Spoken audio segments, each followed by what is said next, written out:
Category 5 Typhoon Saola headed for Hong Kong on a packed night in the tropics.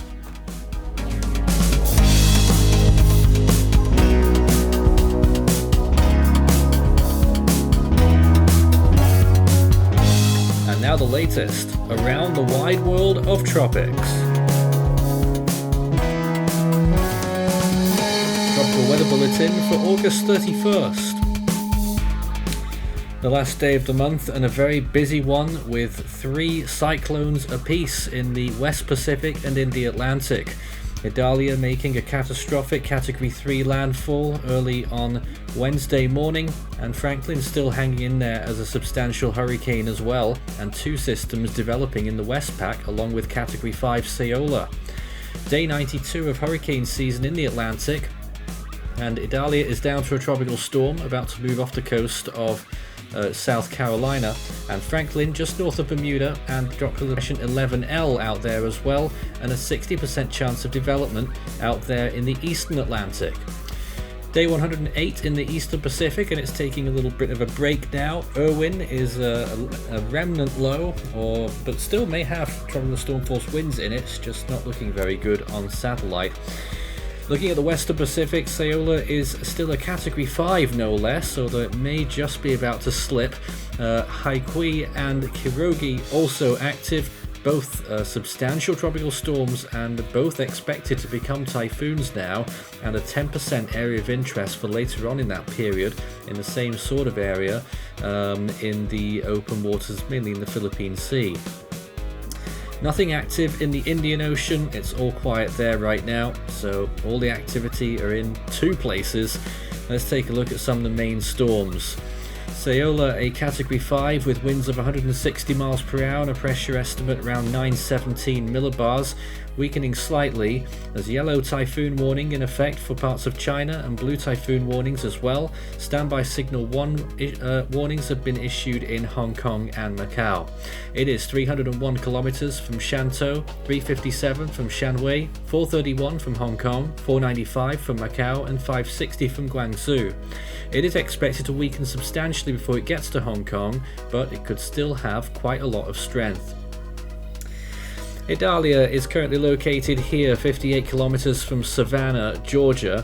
So a storm surge warning in effect for some of those areas still along the US southeast, and tropical storm warnings extending up to the North Carolina Virginia border still at this point. 70 miles per hour and a pressure estimate of 984 millibars from the National Hurricane Center's 5 p.m. advisory.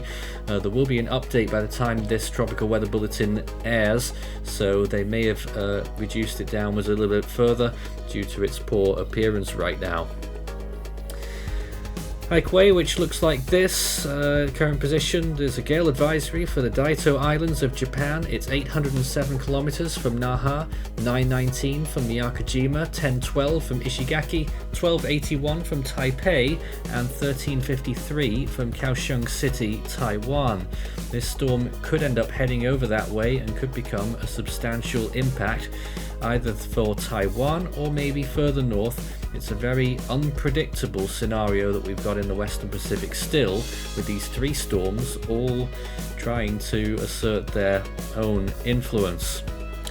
So Idalia, after peaking earlier this morning local time, less than 18 hours ago, I think, still losing track myself, it's weakened substantially. Look at it, it's looking very poor now on satellite imagery, to be honest. Wind shear really taking a toll. We knew that when it made landfall it would rise extremely high, and it's really getting torn to pieces really now as it starts to just about emerge off the coast of South Carolina there on these radar images. Still some significant rainfall over there though. Hurricane Franklin, there it is, quite close to Bermuda. They'll be getting a decent breeze, but they should remain just outside of the tropical storm force winds. We're assessing it at 105 miles per hour at this point.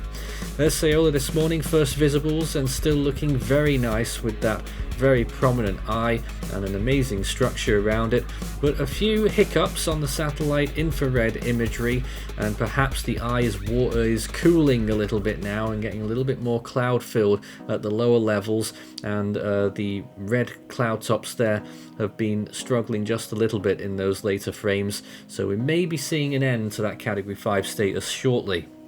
This is Haikui right now, which is obviously fighting a lot of wind shear on that northern side, but still looking decent with a big dome.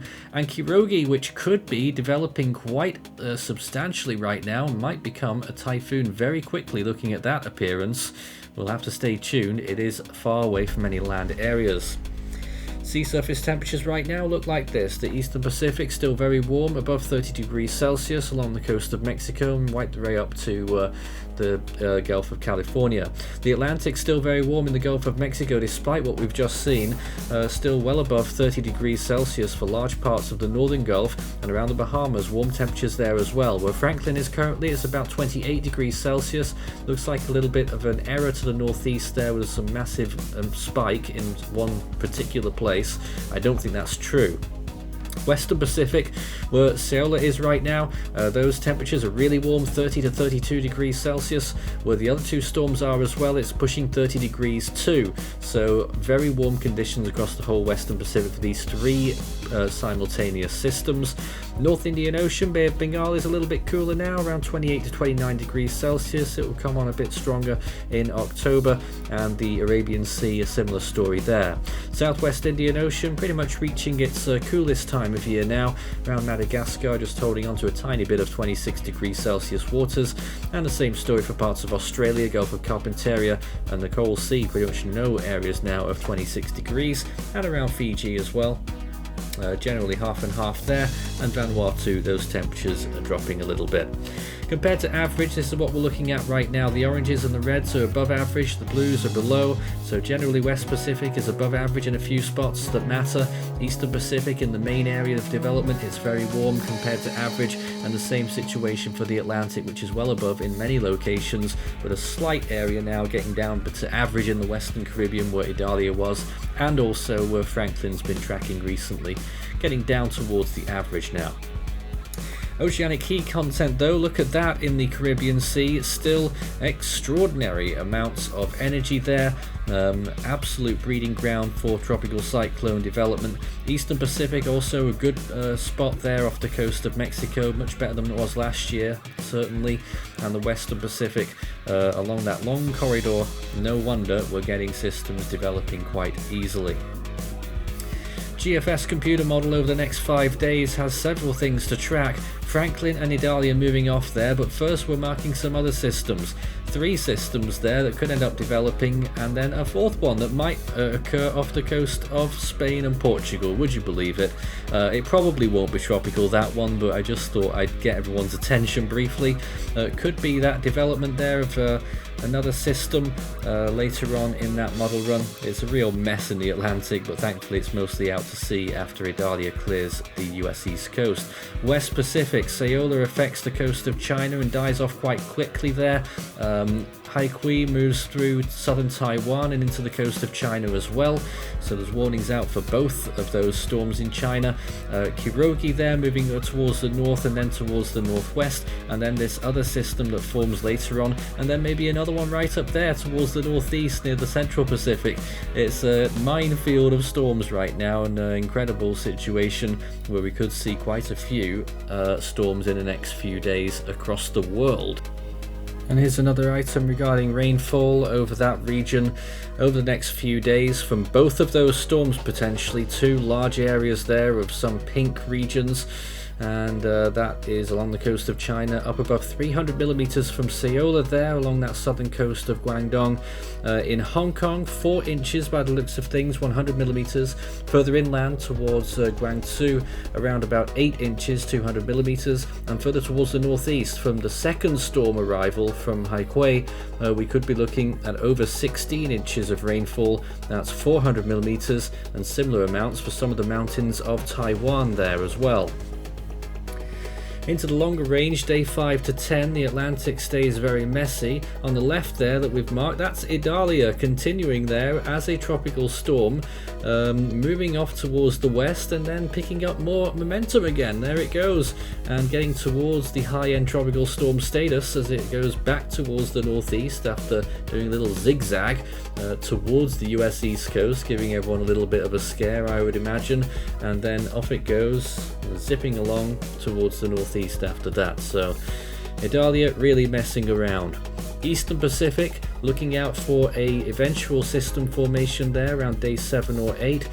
Could become a substantial storm, a small one by the looks of things, and that will remain out at sea and will continue in that general direction. The Eastern Pacific, usually by the time we get to September, is winding down a little bit, and storms aren't quite as in a flurry to form, but Eastern Pacific's had a different kind of year this year, it feels like, so who knows what it might bring later on. Western Pacific then, looking at potentially quite a lot of systems and a really messy situation once again. There's a storm moving through the southern main islands of Japan. There's another storm going the wrong way southwards there and then picking back up near the Mariana Islands. I don't really know what to tell you about any of this. It's such an uncertain scenario. I think we should just focus on the current storms right now rather than even looking beyond 5 days over there in the Westpac. So that's that. You can visit the Force 13 merch store by scanning the barcode there on the top right and taking a look at our products, including full season and individual storm animations and a younger me on those images. We're also still waiting for Hone, and people who feel like they've been robbed a few times this season by now. It still hasn't happened yet.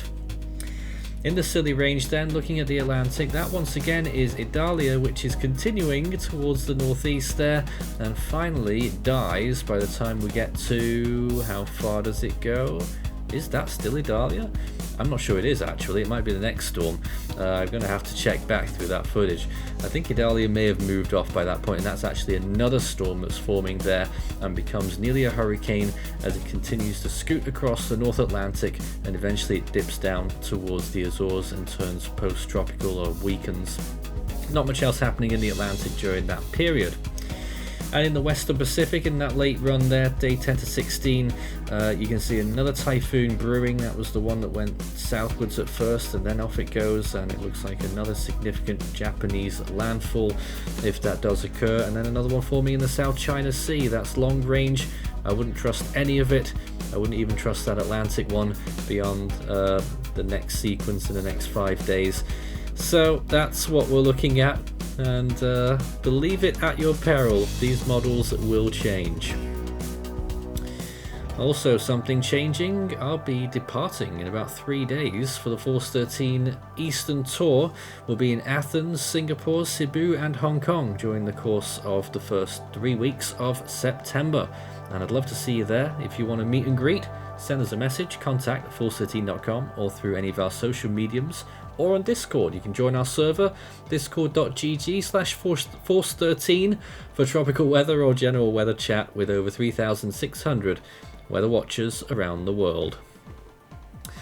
On this day, a blitz in the northeastern United States, Hurricane Carol, made landfall 69 years ago today in 1954 on not Rhode Island, not quite, but the eastern part of Connecticut, and also clipping the eastern tip of Long Island and making a Category 3 landfall. Would you believe, with 115 miles per hour, and immediately almost turned post-tropical afterwards. We also had Tropical Storm Dolly, which had just formed, what was left of once a Category 5 Ida, which was now well inland, and Kathy in the Western Pacific, and an unnumbered tropical storm. We're still code red right now for Typhoon Saola. Idalia is now down to code orange after its Category 4 peak yesterday. The next name in the Atlantic is Jose. In the Eastern Pacific, our next name is Hova, and in the Central Pacific, the next name, of course, is Hone. In the Western Pacific now, the next name is Yunyung, and in the North Indian Ocean, we'll be looking out still for Tej. So these new storms bring up our yearly total to 50, which is getting there towards the annual average of 92. In the Australian region, our next name is Jasper, Southwest Indian Ocean, Alvaro, and South Pacific, Lola. Assuming we're not live tomorrow night, we don't know yet, we may have a tropical weather bulletin again tomorrow night.